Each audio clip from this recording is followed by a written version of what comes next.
Hello बच्चों। तो बच्चों आज की जो वीडियो है उसमें हम स्टार्ट करने वाले हैं chapter 7 sets relation and functions.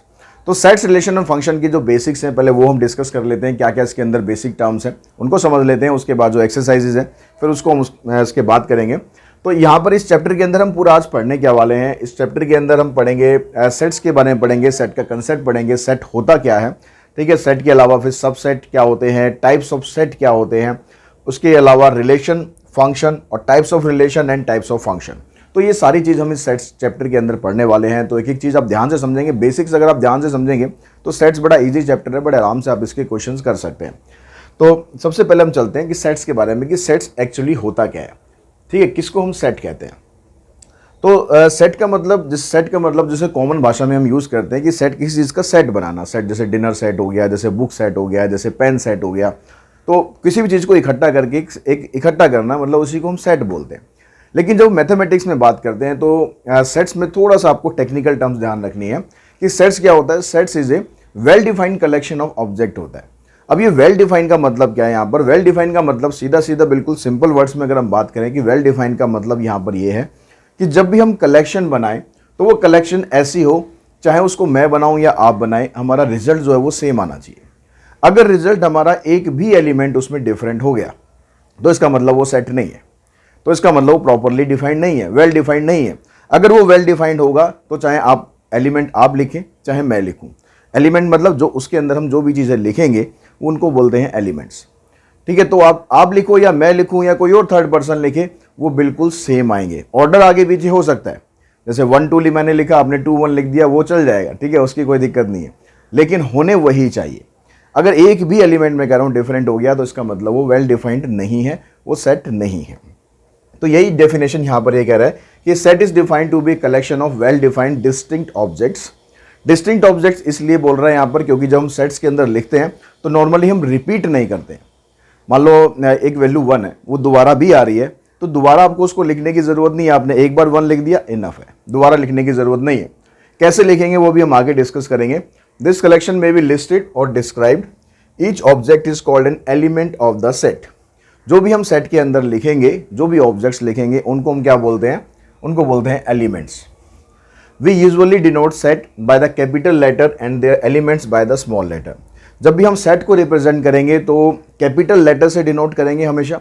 कोई भी आप इंग्लिश अल्फ़ाबेट का कोई भी कैपिटल लेटर यूज़ कर सकते हो सेट्स के लिए, लेकिन अगर उसके अंदर जो एलिमेंट आते हैं उसको यूजुअली हम स्मॉल लेटर से डिनोट करते हैं, ठीक है। अगर लेटर्स उसमें आ रहे हैं तो नंबर्स आ रहे हैं तो नंबर्स लिखेंगे, लेटर्स आ रहे हैं तो लेटर्स लिखेंगे। इसके अलावा कोई वर्ड आ रहा है या कुछ और चीज़ कुछ भी आ सकता है उसके अंदर, कोई भी रियल नंबर उसके अंदर आ सकता है, कोई अल्फ़ाबेट आ सकता है, कोई और किसी का नाम आ सकता है, कुछ भी आ सकता है, ठीक है। जैसे यहाँ पर कुछ एग्जाम्पल हमने लिखेंगे, यहाँ पर सेट ए है, इसके अंदर वोवल्स आ गए ए ई आई ओ यू। जब भी हम एलिमेंट्स को लिखेंगे तो कॉमा डाल के उसको सेपरेट करेंगे। और उसके अलावा आप ये देख रहे हो कि यहाँ पर जो ब्रैकेट्स लगी हुई हैं, ये ब्रैकेट्स को हम बोलते हैं ब्रेसेस। आपको जो सेट्स के अंदर जब भी आप लिखेंगे तो इस तरह की ब्रैकेट्स आपको यूज़ करनी है, इसको हम बोलते हैं ब्रेसेस, ठीक है। क्या बोलते हैं इसको, ब्रेसेस।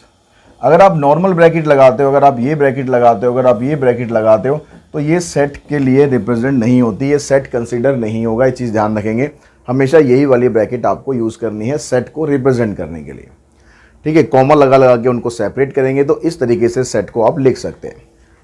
अब उसके बाद अगर हम देखें कि भाई सेट को हम कैसे कैसे लिख सकते हैं, क्या क्या तरीके होते हैं सेट को लिखने के, तो सेट को हम 2 तरीके से लिख सकते हैं। एक रोस्टर फॉर्म होती है।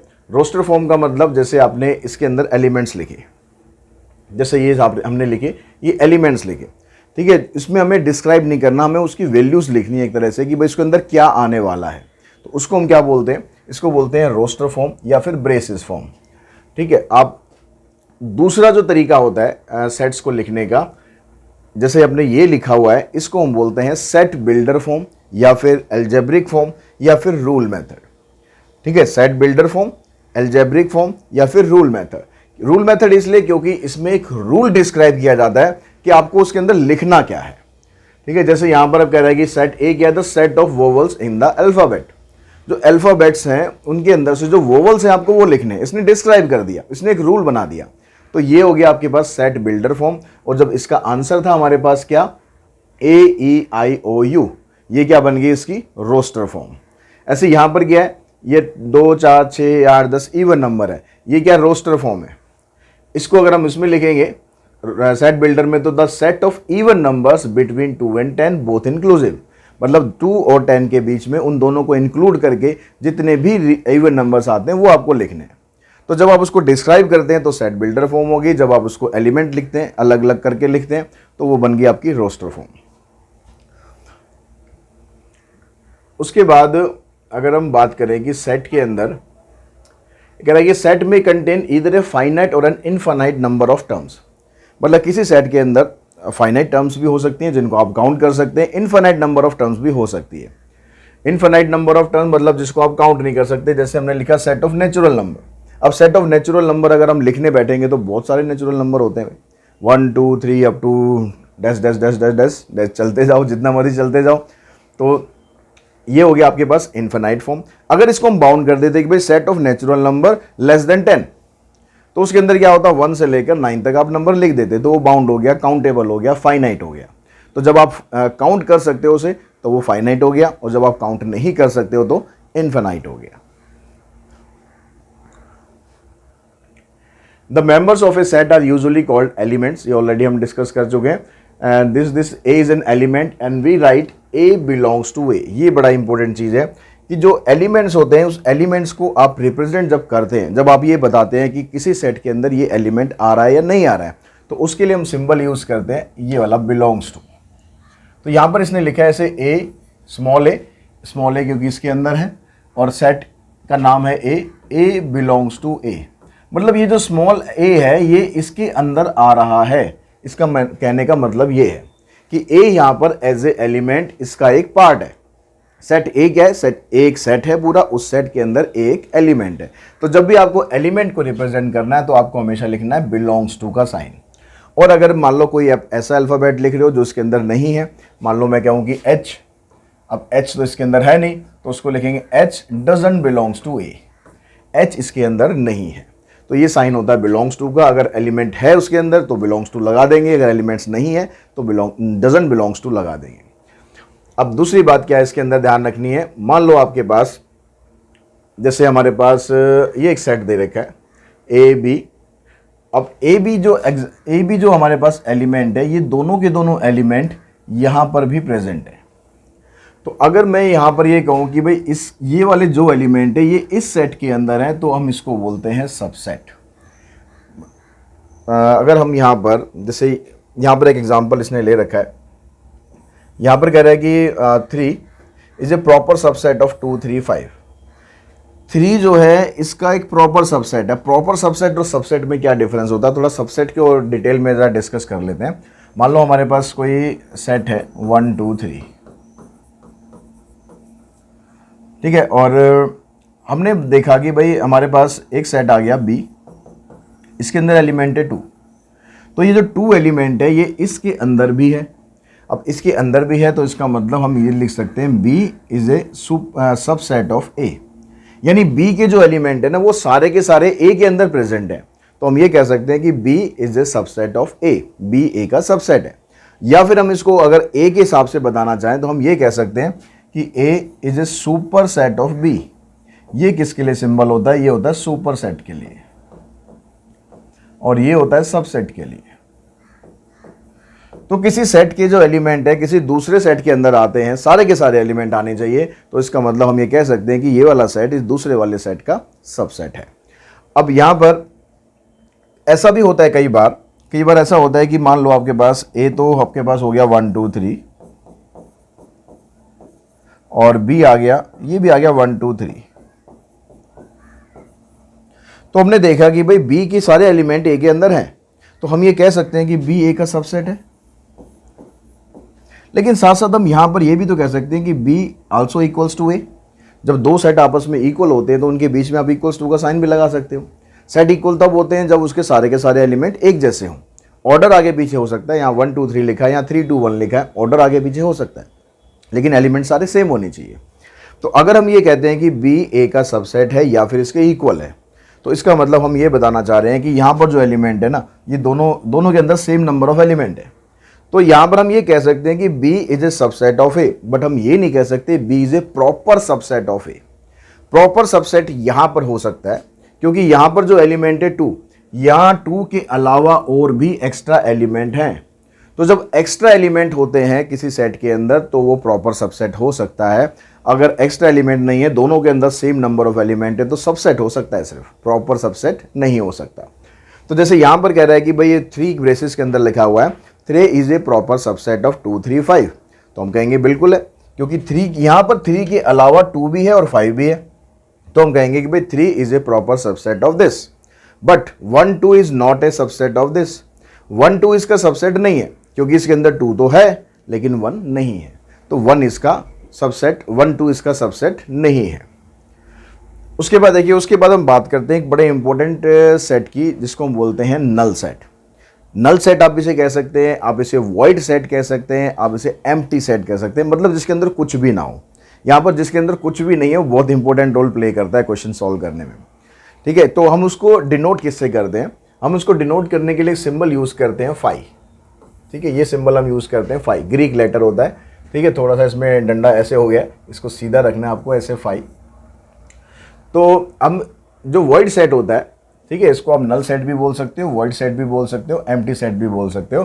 तो इसको डिनोट करने के लिए या तो हम ये सिंबल यूज़ करते हैं, खाली ब्रेसेस लगा देते हैं, उसके बीच में कुछ लिखते नहीं है, बस सिंपल ब्रेसेस लगा देते हैं। तो आप खाली ऐसे ब्रेसेस लगा सकते हो या फिर आप फाई से उसको डिनोट कर सकते हो। मोस्टली जो कॉमन तरीका है वो फाई ही बेटर रहता है, क्योंकि आप ऐसे लिखते हो तो फिर कन्फ्यूजन रहता है यार इसके अंदर कुछ हमें लिखना है या नहीं लिखना है, तो बेटर है कि आप फाई का ही ज़्यादा यूज़ करो। ठीक है, इसको हम फाई बोलते हैं। अब यहाँ पर जो फाई होता है, क्योंकि फाई के अंदर कुछ भी नहीं है, फाई खाली है, तो अगर हम ये कहें कि भाई फाई किसी और, फाई के जो एलिमेंट है वो किसी और के अंदर आते हैं नहीं आते, तो फाई के अंदर तो कुछ है ही नहीं ना, तो वो तो सभी के अंदर एक तरह से आ ही रहा है। तो इसका मतलब जो फाई होता है वो हर एक सेट का सबसेट होता है, जितने भी सेट हैं सभी का सबसेट होता है फाई। ठीक, और उसके अलावा जो सेट खुद होता है वो भी अपने आप का सबसेट होता है। ठीक है, phi is a subset of, phi is subset of every set. कोई सा भी आप सेट उठाओगे फाई सभी का सबसेट है। और अगर हम ये कहें कि every set is subset of itself, हर एक सेट जो होता है वो अपने आप का भी सबसेट होता है, क्योंकि उसके अंदर तो वही सेम एलिमेंट आ जाएंगे। हाँ, प्रॉपर सबसेट नहीं हो सकता हर एक सेट, लेकिन सबसेट हो सकता है। अगर आप कहें कि भाई every set is a proper subset, that means this statement is not true. Proper subset होने के लिए कुछ एलिमेंट एक्स्ट्रा होने चाहिए जो कि उसके अंदर नहीं होते। अब जब नंबर हम सबसेट बनाते हैं तो कितने नंबर ऑफ सबसेट हम बना सकते हैं किसी भी सेट में, अब कितने नंबर ऑफ सबसेट आप बता सकते हो? तो उसके लिए हमारे पास एक फार्मूला होता है 2 raised to power n। A set containing n element has 2 raised to power n subset. तो कोई अगर मान लो किसी सेट के अंदर 3 एलिमेंट है तो उसके कितने सबसेट हम बना सकते हैं? उसके सबसेट हम बना सकते हैं 2 raised to power 3 यानी 8। अगर 2 एलिमेंट है तो हम बना सकते हैं 2 raised to power 4 और 2 raised to power 2 यानी 4। अगर 4 एलिमेंट है तो बना सकते हैं 2 raised to power 4 यानी 16। तो आपसे एक क्वेश्चन भी पूछे जा सकते हैं कि how many subsets are there, तो उसके लिए आप ये वाला फार्मूला यूज़ करेंगे। और अगर पूछ लिया जाए प्रॉपर सबसेट, तो प्रॉपर सबसेट के लिए फार्मूले में 2 raised to power n के बाद -1 कर देना है, क्योंकि जो एलिमेंट वहाँ पर खुद था, जो सेट वहाँ पर खुद था, उसको आप हटा देंगे। उसको आप हटा देंगे तो बाकी जो जितने भी एलिमेंट बनेंगे वो सारे ऐसे बनेंगे जिसके अंदर उससे कम एलिमेंट होंगे। ठीक है, जिसके सबसेट की हम बात कर रहे हैं। तो जैसे यहाँ पर फॉर एग्जांपल एक ये लिया हुआ है हमने कि 1 2 3 एक हमारे पास ये सेट है। इसका जब हम सबसेट बनाते हैं, यहाँ पर प्रॉपर सबसेट बनाया हुआ है। प्रॉपर सबसेट का मतलब हो गया कि इसको छोड़ दिया है, बस 1 2 3 को छोड़ दिया है, बाकी इसके क्या क्या बन सकते हैं? एक तो देखो फाई सभी का सबसेट होता है। फिर आप क्या करो, एक एक एलिमेंट अलग कर दो, एक एलिमेंट ये अलग कर दिया, ये अलग कर दिया, ये अलग कर दिया। अब 2 एलिमेंट करो, एक ये हो गया, एक ये हो गया और एक ये हो गया, तो 7 एलिमेंट ये हो गए। अगर हम इसको भी इंक्लूड कर दें 1 2 3 को, तो फिर ये प्रॉपर सबसेट नहीं आएगा, हाँ सबसेट आ जाएगा। अगर सबसेट पूछेंगे तो आपको इसको लिखना है, सबसेट अगर नहीं हो, अगर प्रॉपर सबसेट पूछेंगे तो फिर आपको इसको हटा देना है। Suppose we have 2 sets A and B, the intersection of this set written as this. अब नेक्स्ट जो कंसेप्ट है वो इंटरसेक्शन का। इंटरसेक्शन का मतलब होता है कि जो 2 सेट अगर हमारे पास दिए हुए हैं तो उन दोनों सेट के अंदर कुछ कॉमन क्या क्या है, जो कॉमन टर्म होती है उसी को हम बोलते हैं यहाँ पर इंटरसेक्शन। ठीक है, जैसे हमारे पास एक सेट ये है ए, 2 3 6 10 15, एक सेट हमारे पास है बी और एक सेट है हमारे पास सी। तो अगर हम ए इंटरसेक्शन बी निकालते हैं तो इसका मतलब हम ए और बी में से जो कॉमन एलिमेंट है वो निकालना चाह रहे हैं। तो ए के अंदर और बी के अंदर कॉमन क्या है, देखो 3 इसके अंदर भी है, 6 इन दोनों के अंदर है, 15 दोनों के अंदर है, और तो कुछ नहीं है। तो इसका मतलब ए इंटरसेक्शन बी क्या आएगा, 3 6 एंड 15। अगर ए और सी का इंटरसेक्शन आप निकालते हो तो ए और सी में कॉमन क्या है, ए और सी में कॉमन है 2, दोनों में 2 आ रहा है, 5 इसमें नहीं आ रहा, 7 भी इसमें नहीं आ रहा, तो एक ही एलिमेंट आ रहा है 2 जो ए के अंदर भी है और सी के अंदर भी है, तो ए इंटरसेक्शन सी बनेगा 2। अगर आप बी इंटरसेक्शन सी देखोगे तो बी के अंदर देखो, बी के अंदर ना तो 2 है, ना 5 है, ना 7 है, तो यानी बी और सी के अंदर कुछ कॉमन ही नहीं है। कुछ कॉमन ही नहीं है तो इसका मतलब इनका जो इंटरसेक्शन है वो आ गया 5, यानी कुछ है ही नहीं इसके अंदर। ठीक है, तो अब बी और सी के अंदर यहां पर कुछ भी नहीं है, तो हम ये भी बोल सकते हैं कि बी और सी दोनों क्या है, डिसजॉइंट सेट हैं। तो ऐसे कोई भी दो सेट जिसके अंदर इंटरसेक्शन नहीं आ सकता, यानी इंटरसेक्शन उसका 5 आता है, मतलब उसके अंदर कुछ भी कॉमन नहीं है, तो आप उसे बोलेंगे डिसजॉइंट सेट, क्योंकि उसके अंदर कोई भी कॉमन एलिमेंट नहीं है। ठीक है, अगर कुछ कॉमन होता है तो हम उसको बोल सकते हैं ओवरलैपिंग और इंटरसेक्टिंग सेट। ठीक है, अगर एक एलिमेंट भी कॉमन आ गया तो हम बोलेंगे ओवरलैपिंग सेट है या फिर इंटरसेक्टिंग सेट है। The union of two set, next जो कंसेप्ट है अब यूनियन का है। यूनियन का मतलब क्या होता है, यूनियन जैसे यूनियन बनाना है, ठीक है, लोगों को इकट्ठा करना, ठीक, कि भाई तू भी आजा, तू भी आजा, तू भी आजा, सब मेरे यूनियन में हो। यूनियन का मतलब सबको इकट्ठा कर दो। तो सेम कंसेप्ट यहाँ पर है। जब हम यूनियन की बात करेंगे तो ए और बी का अगर हम यूनियन करेंगे तो ए और बी के जितने भी एलिमेंट है सबको इकट्ठा कर दो। ठीक है, ए यूनियन बी के अंदर क्या आ गया, देखो 2 आ गया, 3 आ गया, 6 आ गया, 10 आ गया, 15 आ गया। अब यहाँ पर जो एलिमेंट ऑलरेडी आ चुके हैं, 3 6 15 आ चुके हैं, तो उनको दोबारा रिपीट नहीं करना। सेट्स के अंदर दोबारा एलिमेंट हम रिपीट नहीं करते हैं। तो 18 आ गया, 21 आ गया और 24 आ गया। तो ये सारे एलिमेंट हमने लिख दिए, तो ये बन गया इसका यूनियन। ठीक है, यहाँ तक कंसेप्ट आई थिंक क्लियर हो गया इंटरसेक्शन और यूनियन का।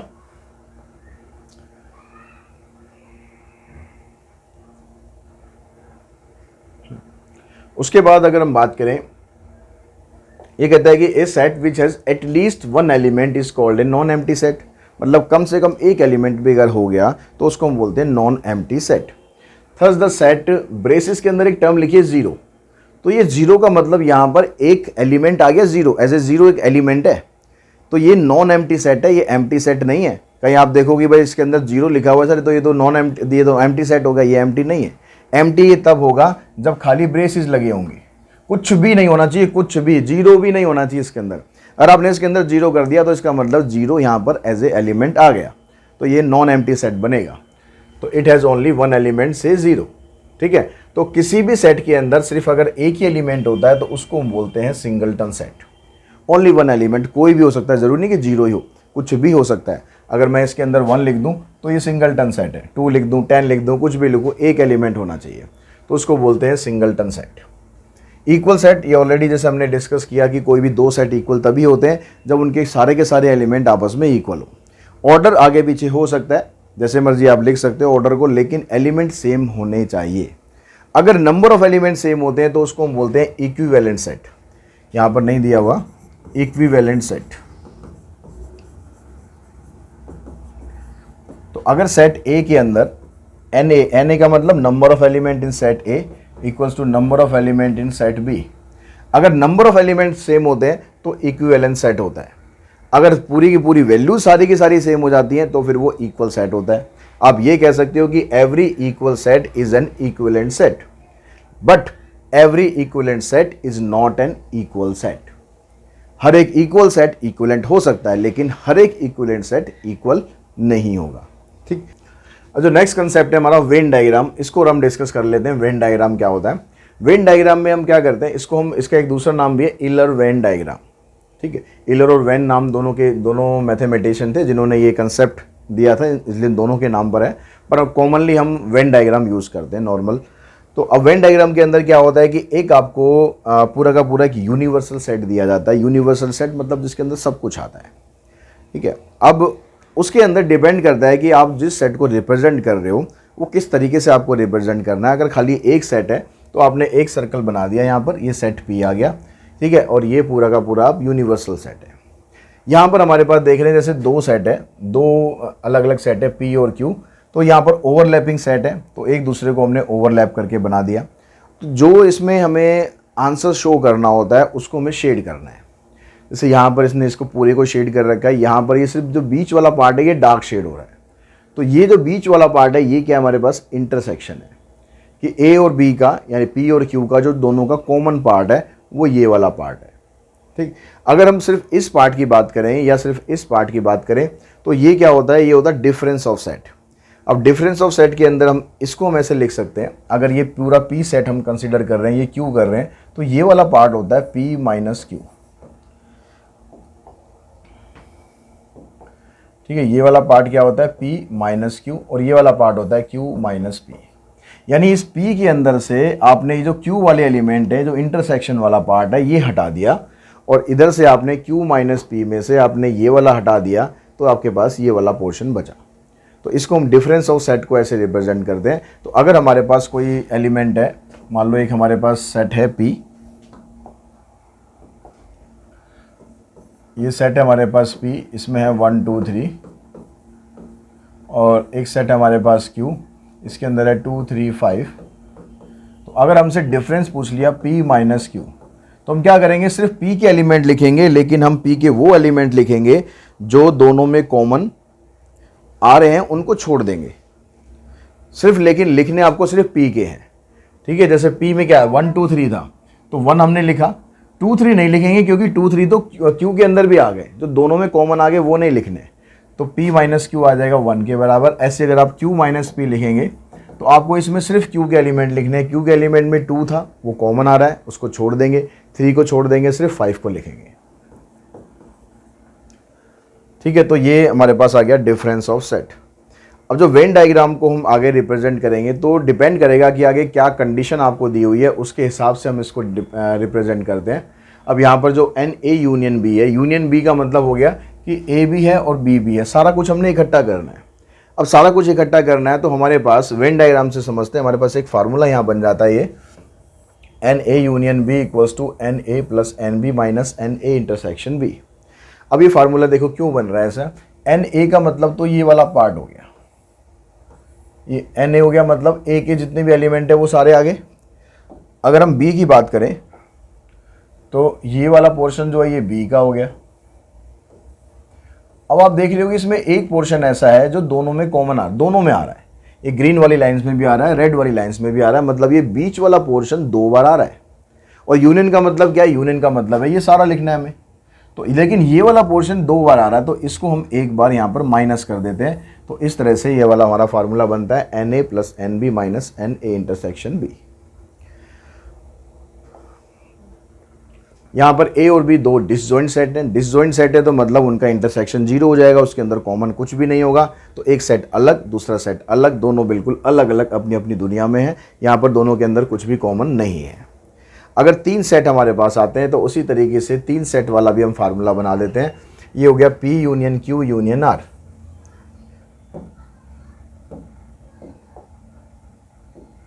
तो अगर आप तीनों का वो करते हो यूनियन, तो उसके अंदर आपको NP plus NQ minus plus में NR, तीनों को आपको पहले प्लस करा, तीनों सर्कल को हमने प्लस कर लिया, उसमें से जो दोनों का कॉमन पार्ट था ना वो माइनस कर दिया, NP intersection Q, Q intersection R, P intersection R, तीनों को माइनस करा, और उसके अंदर जो बीच वाला पार्ट है ये आपने तीनों में ऐड कर दिया, P intersection Q intersection R।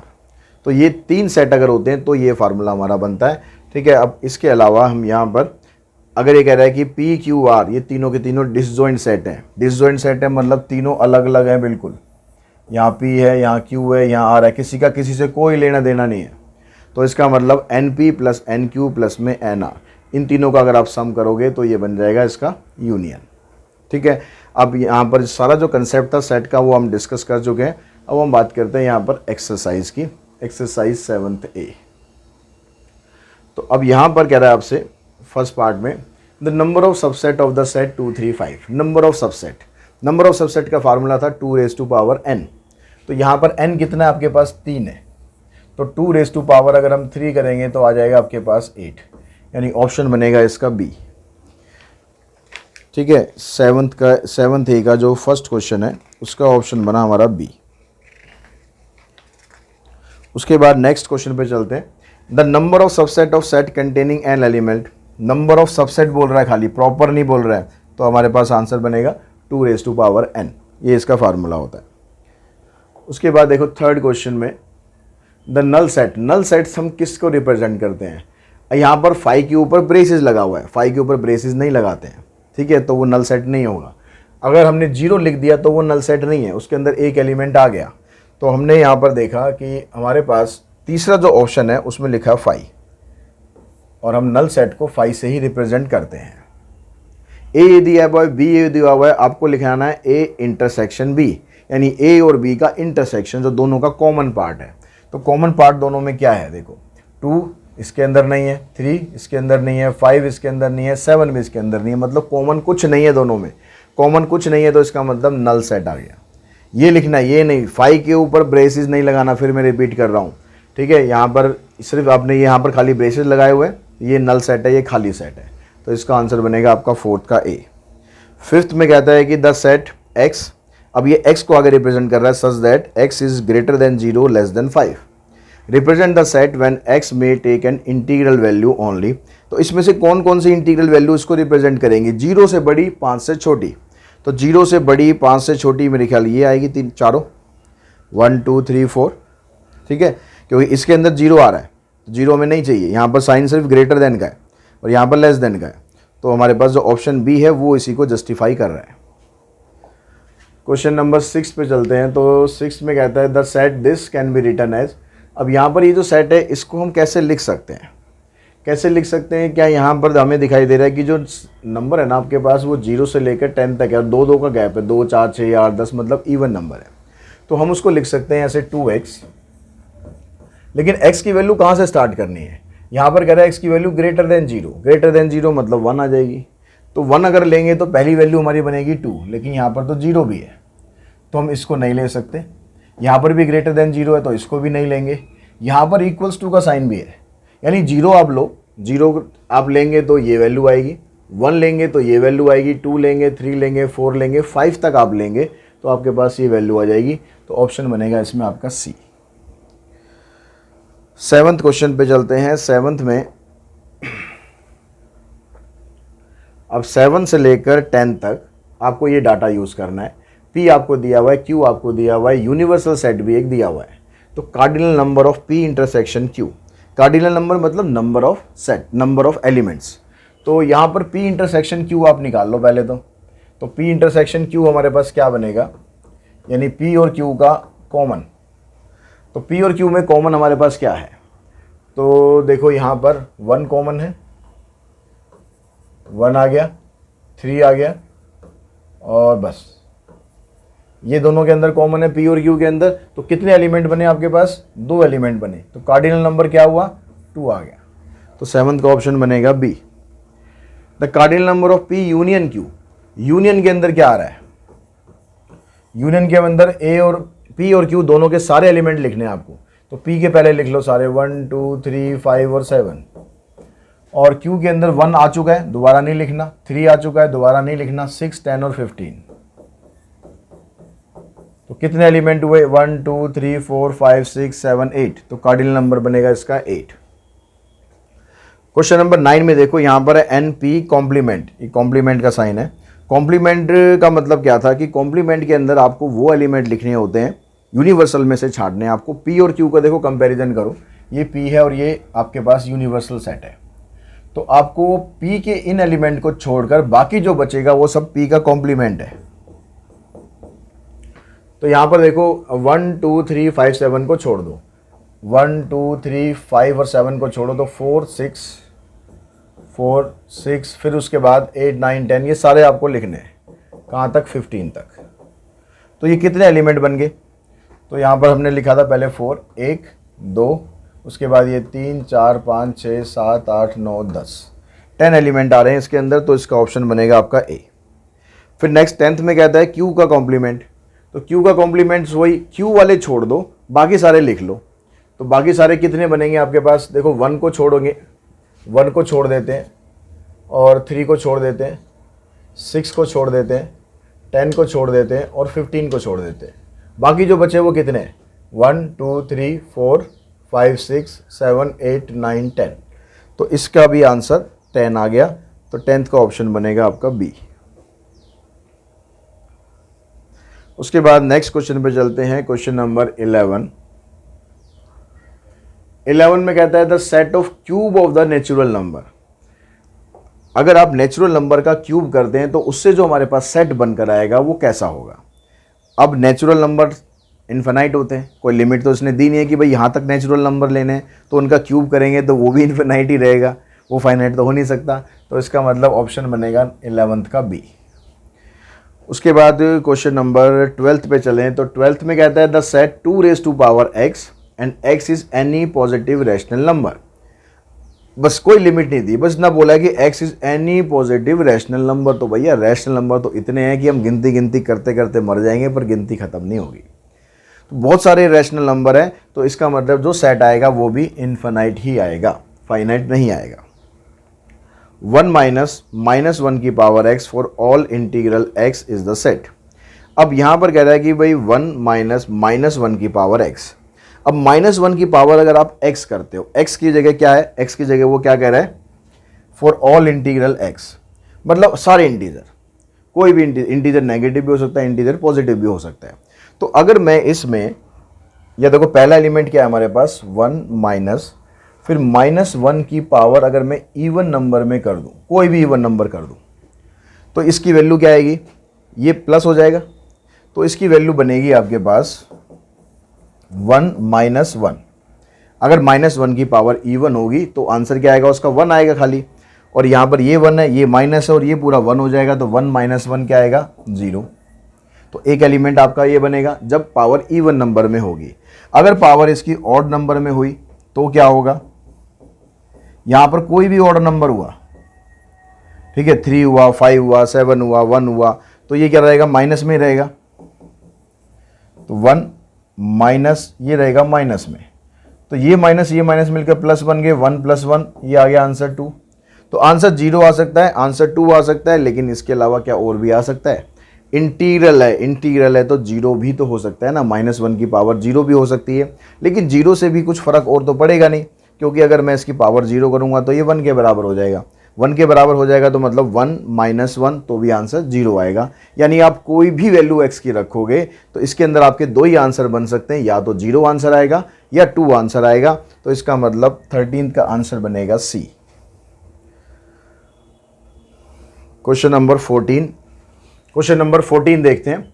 14 में कहता है E is a set of positive even number. E क्या है, यहाँ पर सेट ऑफ पॉजिटिव नंबर है, पॉजिटिव इवन नंबर है। और ओ क्या है, यहाँ पर set of positive odd number. तो 2 4 6 इवन नंबर हो गए और 1 3 5 7 ऑड नंबर हो गए। ये जितने भी नंबर हैं इवन और ऑड, इन सब का हमें निकालना है यूनियन, मतलब इन सबको इकट्ठा कर देना है।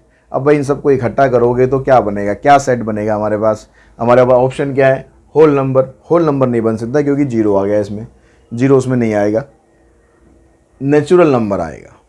क्योंकि जितने भी इवन और ऑड हैं उन सबको आप इकट्ठा कर दोगे, तो इकट्ठा करने पर आपके पास बनेगा नेचुरल नंबर।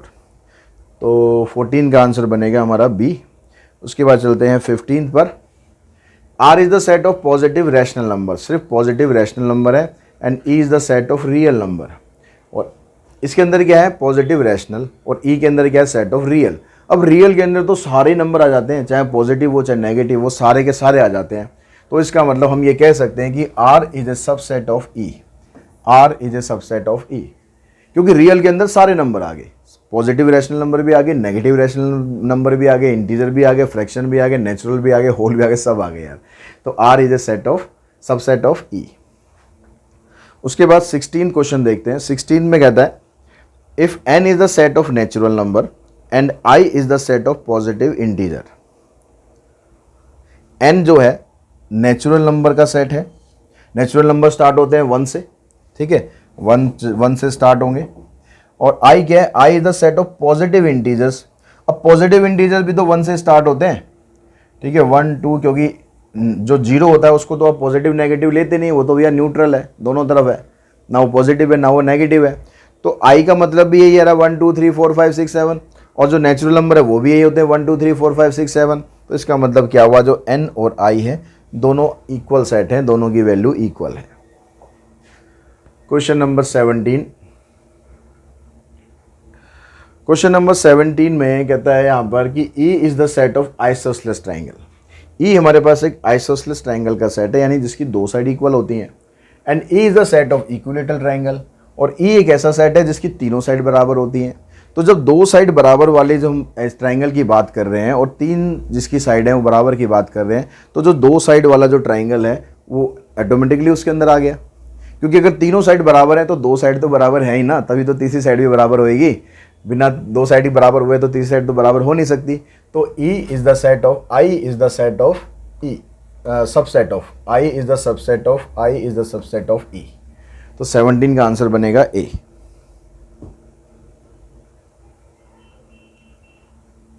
बुक में आंसर दिया हुआ है B, गलत है वो भी, क्योंकि इक्विलेटरल ट्राइंगल जो है वो सबसेट नहीं हो सकता आइसोसेलेस ट्राइंगल का। 18 में कहता है if R is the set of isosceles right angle triangle and I is the set of isosceles triangle. R के अंदर कौन सा ट्राइंगल है, आइसोसेलेस राइट एंगल ट्राइंगल, मतलब जिनकी दो साइड इक्वल भी हैं और राइट एंगल भी है। और I is the set of isosceles triangle, और I के अंदर सिर्फ आइसोसेलेस ट्राइंगल है। तो इसके अंदर कम ट्राइंगल आ रहे हैं आइसोसेलेस ट्राइंगल, इसके अंदर वो ट्राइंगल आ रहे हैं जो आइसोसेलेस भी हैं और जो राइट एंगल भी हैं, और इसके अंदर कम आ रहे हैं, इसके अंदर ज़्यादा आ रहे हैं। तो हम ये कह सकते हैं R is a subset of I, R is a subset of I, यानी 18 का ऑप्शन बनेगा C। 19th क्वेश्चन पे चलते हैं। यहाँ पर कहता है n इंटू में n+1 divided by 2, n into में n+1 डिवाइडेड बाई 2, ये दिया हुआ ना। तो इसमें अब आपसे पूछ रहा है कि ये किस तरह का सेट बनेगा, और n क्या यहाँ पर पॉजिटिव इंटीजर है। तो पॉजिटिव इंटीजर तो भाई बहुत सारे हैं ना, कोई लिमिट तो इसने दे नहीं रखी, तो आप इसके अंदर पॉजिटिव इंटीजर डालते जाएंगे, इसकी वैल्यू आपको मिलती जाएगी मिलती जाएगी मिलती जाएगी, कहाँ तक मिलती जाएगी नहीं पता हमें, इसलिए एक बनेगा एक इनफाइनाइट सेट। क्वेश्चन नंबर 20 में कहता है यहाँ पर कि A के अंदर ये 5 एलिमेंट है, ठीक है, 5 एलिमेंट है। B के अंदर कह रहा है कि जो x² है और x belongs to A, x A को बिलोंग कर रहा है, A मतलब ये है। तो B के अंदर क्या क्या एलिमेंट आएंगे, B के अंदर एलिमेंट है वो है x², मतलब इनका स्क्वायर करके लिखना है। तो 1 आ गया, 2 का स्क्वायर 4, 3 का स्क्वायर 9, 5 का 25, 7 का 49, ये सेट B बनेगा। तो अब यहाँ पर हमारे पास क्या ऑप्शन बन सकता है, NB इक्वल्स टू NA, मतलब number of element in set B equals to number of element in set A। लेकिन यहाँ पर एक गड़बड़ है, ये स्मॉल में लिखा हुआ है, तो ये नहीं चलेगा, ये नहीं चलेगा। सेट B जो है उसमें कैपिटल लेटर में है, तो हमारे पास ऑप्शन बनेगा ये वाला। तो number of element in set A equals to number of element in set B। A union A, A का यूनियन A के साथ ही, मतलब A दोनों सेम ही है, दोनों को इकट्ठा करोगे तो क्या होगा, कोई डिफरेंट तो कुछ आएगा नहीं, सेम ही रहेगा। तो A यूनियन A के ही बराबर होता है। A इंटरसेक्शन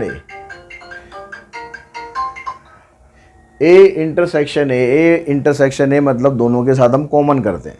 तो दोनों का जब कॉमन आप निकालेंगे तो कॉमन में क्या आएगा, क्योंकि दोनों जब सेम ही एलिमेंट है, जब सेम ही सेट है दोनों, तो उसके अंदर कॉमन भी सारा कुछ वो खुद ही रहेगा, तो कोई और तो है ही नहीं। तो इसका मतलब इसका आंसर भी आपका A ही बनेगा। A यूनियन B का कॉम्प्लीमेंट, A यूनियन B का जो कॉम्प्लीमेंट होता है उसका फार्मूला आप याद कर लो डायरेक्टली, कि A यूनियन B का कॉम्प्लीमेंट होता है A complement intersection B complement. ठीक है, जब हम देखेंगे कि यहाँ पर यूनियन है तो यहाँ पर लग जाएगा बीच में इंटरसेक्शन और दोनों का कॉम्प्लीमेंट हो जाएगा। जब यहाँ पर, ठीक है, यहाँ पर क्या है, इंटरसेक्शन है, यहाँ इंटरसेक्शन है, तो इसका जो साइन है वो उल्टा हो जाएगा, यूनियन आ जाएगा दोनों में और दोनों का कॉम्प्लीमेंट आ जाएगा। तो ये दोनों फार्मूले आपको याद कर लेने हैं। अगर ए यूनियन यहाँ पर है तो यहाँ पर इंटरसेक्शन बीच में आएगा, दोनों के कॉम्प्लीमेंट कर देने। अगर इंटरसेक्शन है तो ये यूनियन आएगा और दोनों के कॉम्प्लीमेंट कर देने। 25th क्वेश्चन में कहता है A union E is equals to, E is a super set of A. E is a super set of A का मतलब क्या होगा कि ई के अंदर ए से ज़्यादा एलिमेंट है, तभी सुपर सेट बनेगा ना। वो सुपर मतलब सुपरमैन, मतलब जिसके अंदर कुछ एक्स्ट्रा है। ठीक, तो ए यूनियन ई की अगर हम बात करेंगे, देखो फॉर एग्जांपल अगर मैं कहता हूँ कि भाई ए जो है हमारे पास 1 2 है और ई हमारे पास 1 2 3 है, तो इसके अंदर ज़्यादा एलिमेंट है, तो इसलिए कह रहा है कि E is a super set of A, ठीक है। और ये जो एलिमेंट होंगे वो सारे इसके अंदर होंगे ही होंगे, तभी वो सुपर सेट बनेगा। तो इसका मतलब ए और ई के बीच में अगर हम निकालें, इनका यूनियन निकालें, तो इनका यूनियन करने पर क्या आएगा, यही आएगा 1 2 3, क्योंकि यूनियन के अंदर क्या करना पड़ेगा, हमें सारे एलिमेंट को इकट्ठा करना पड़ेगा और इसके अंदर ज़्यादा एलिमेंट है, तो ये जब इकट्ठा करेंगे तो ऑब्वियस है कि यही आएगा। तो हमारे पास इसमें ऑप्शन बनेगा ई, ठीक है। 25th का ऑप्शन बनेगा हमारे पास बी। ऐसे 26 तो देखते हैं, 26 के अंदर भी ऐसे ही कुछ है, ए इंटरसेक्शन ई, ठीक है। सेम ऐसे ही जैसे मैंने अभी यहाँ पर आपको बताया, उसी तरीके से यहाँ पर ये बनेगा कि भाई ए के अंदर, अगर वैसे आपको समझने में दिक्कत होती है तो एलिमेंट लिख लो बेशक। अभी जैसे हमने लिखा भाई ए के अंदर क्या था, ए के अंदर हमने लिखा 1 2 और ई के अंदर लिख लिया 1 2 3। ज़्यादा लिखने की ज़रूरत नहीं है, बस इससे हमारा काम हो जाएगा सारा। तो अब ये कह रहा है कि इन दोनों का इंटरसेक्शन करो, तो इंटरसेक्शन दोनों का जो कॉमन होगा वो कॉमन हमेशा दोनों में यही आएगा, क्योंकि इसके अंदर कम एलिमेंट है, तो इसलिए इसका जो इंटरसेक्शन है वो ए आएगा। ई यूनियन ई, ई यूनियन ई मतलब दो, जब भी सेम एलिमेंट होंगे, सेम सेट होंगे, तो उनका यूनियन करेंगे तो वो खुद ही आएगा। तो इसका आंसर आ जाएगा ई, ठीक है। तो 26 का भी ए आंसर है और 27 का भी ए। 28 पे चलते हैं। 28, 29, 13 में सभी में वही सुपर सेट वाला ही केस दे रखा है, ठीक है। तो मैं यहाँ पर दोबारा से एक बार लिख देता हूँ, ए हमारे पास है 1 2 और ई है हमारे पास 1 2 3। तो अब यहाँ पर कह रहा है ए इंटरसेक्शन कॉम्प्लीमेंट ऑफ ई। अब कॉम्प्लीमेंट ऑफ ई का मतलब हो जाएगा इसके लिए, लेकिन हमें एक यूनिवर्सल सेट चाहिएगा। अब यूनिवर्सल सेट तो यहाँ पर हमें कोई दिया नहीं है, लेकिन अगर मान लो कोई भी यूनिवर्सल सेट दे दिया, सपोज मैंने एक यूनिवर्सल सेट ले लिया 1 2 3 4 5, तो जब हम इसका ई का कॉम्प्लीमेंट निकालेंगे तो ई के कॉम्प्लीमेंट में क्या आएगा, ई के कॉम्प्लीमेंट में ये तो आएंगे नहीं, तो ये आ जाएगा 4 और 5। तो अब आपसे ये पूछ रहा है कि ए इंटरसेक्शन ई कॉम्प्लीमेंट, तो ए इंटरसेक्शन ई कॉम्प्लीमेंट आप करेंगे तो कुछ आएगा ही नहीं कॉमन, कभी नहीं आएगा कॉमन, तो आंसर रहेगा इसका 5। ए इंटरसेक्शन 5, अगर ए और 5 का इंटरसेक्शन करोगे तो 5 रहेगा, 5 का इंटरसेक्शन किसी के साथ भी करोगे 5 रहेगा, क्योंकि 5 में तो कुछ होता ही नहीं, तो कॉमन निकलेगा कहाँ से, तो इसलिए इसका आंसर आएगा आपका सी। उसके बाद अब 30th क्वेश्चन देखो। 30th क्वेश्चन में कहता है A union complement of A और E is a super set of A. अब यहाँ पर यूनियन तो खैर दे ही नहीं रखा था, तो अगर हम इसका यूनियन का कॉम्प्लीमेंट करेंगे तो जो यूनिवर्सल सेट होता है वो आता है, लेकिन यूनिवर्सल सेट यहाँ पर नहीं है। तो हमारे पास जो ऑप्शन है, या तो यूनिवर्सल सेट ऑप्शन में होता, लेकिन वो ऐसा कुछ नहीं है, तो हम यहाँ पर लिखेंगे ई, क्योंकि ई को यहाँ पर यूनिवर्सल सेट की तरह कंसिडर किया जाएगा। तो क्वेश्चन नंबर 31 देखते हैं। 31 में कहता है ई आपको ये दिया हुआ है, the subset of E satisfying 5 + x > 10। तो यानी यहाँ पर आपको ये बताना है कि इनमें से कौन सा इसका सबसेट होगा इस सेट का और इस इक्वेशन को सेटिस्फाई करेगा। तो यहाँ से अगर हम देखें तो 5 6 7 8 9 वो भी इसके अंदर आ रहे हैं, 6 7 8 9 भी इसके अंदर आ रहा है, 7 8 9 भी इसके अंदर आ रहा है, तो ये सारे सबसेट तो हैं, लेकिन कौन सा उसको सेटिस्फाई करेगा। तो वहाँ से हम क्या करते हैं, x की वैल्यू निकाल लेते हैं। 5 को उधर लेके जाएंगे तो आ जाएगा x > 10 - 5, यानी x > 5। तो x की वैल्यू 5 से बड़ी होनी चाहिए, तो 5 से बड़ी वैल्यू इसमें तो है नहीं, तो ये तो ऑप्शन खत्म। इसमें 5 से बड़ी वैल्यूज़ है, इसमें भी 5 से बड़ी वैल्यू है, लेकिन अगर आप इसको लोगे तो 6 छूट जाएगा, तो 6 भी उसके अंदर होना चाहिए, क्योंकि 6 तो यहाँ पर भी है ना, तो इसलिए हमारा ये आंसर बनेगा 6 7 8 9। ये कह रहा है कि भाई ये होता है सिमेट्रिक डिफरेंस। सिमेट्रिक डिफरेंस जो है वो a - b union b - a के बराबर होता है। इसमें से a आपको ये दिया हुआ है, b आपको ये दिया हुआ है, तो सिमेट्रिक डिफरेंस बताना है। तो हम क्या करते हैं, पहले a - b निकाल लेते हैं, b - a निकाल लेते हैं, उनका यूनियन कर देंगे। तो a - b हम कैसे निकालेंगे, a के एलिमेंट लिखने, जो कॉमन आ गए उनको छोड़ते चलो। a का एलिमेंट यहाँ पर 1 है, लिख लेते हैं, 2 लिख लेते हैं, 3 नहीं लिखेंगे क्योंकि ये कॉमन आ चुका है, 2 कॉमन आ चुका है, छोड़ देना है, 4 कॉमन नहीं आ रहा तो ये लिख लेंगे।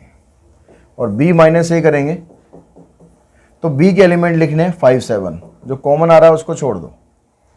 अब यहाँ पर हमें इन दोनों का यूनियन कर देना है, तो यूनियन करेंगे तो 1 2 4 5 7, देखो किसमें 1 2 4 5 7, तो 32 का आंसर आ जाएगा हमारा ए। तो इसी के साथ ही जो हमारी ये वाली एक्सरसाइज है, एक्सरसाइज हमने फिनिश करी। आई होप आपको क्वेश्चन समझ में आ गए होंगे। अच्छी तरह इनके प्रैक्टिस कर लेना, कंसेप्ट अच्छी तरह समझ लेना ताकि कोई भी क्वेश्चन आपका छूटे ना। आज की इस वीडियो में इतना ही। Thanks to all of you.